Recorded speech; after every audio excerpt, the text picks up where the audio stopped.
Hello friends, welcome to Rosni Tamil Kitchen. இன்னைக்கு நம்ம வீடியோல ஒரு weight loss ரெசிபி தான் பார்க்க போறோம். அதுக்கு என்னென்ன பொருள் தேவைன்னு பார்த்துடலாம் வாங்க.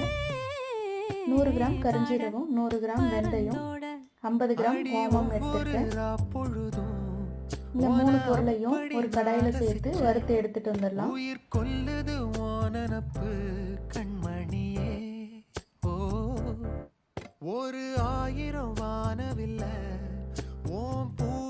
கரிஞ்சீரகம் நல்லா வெடிச்சு வரட்டும். வெந்தயமும் நல்லா செவந்து வர வரைக்கும் வறுத்து எடுத்துக்கலாம். 2 நிமிஷத்துல நல்லா வறுப்பட்டு வந்துடும். ஸ்டவ் ஆஃப் பண்ணிட்டு இறக்கி சூடானதும் ஒரு மிக்ஸி ஜாருக்கு மாற்றி நைஸாக அரைச்சி எடுத்துடலாம். டெய்லி தூங்க போகிறதுக்கு முன்னாடி 1 கிராம் அளவுக்கு வாயில் போட்டு தண்ணி குடிச்சிட்டு படுத்துடலாம். அதாவது 1 கிராம்ன்றது ஒரு சிட்டிக்கு அளவு. இதை சாப்பிட்றதுனால நல்லா வெயிட் லாஸ் ஆகும். வயிற்றில் இருக்கிற கொழுப்பும் நல்லா கரைஞ்சி வந்துடும். இந்த வீடியோ பிடிச்சிருந்தா லைக் பண்ணுங்கள்.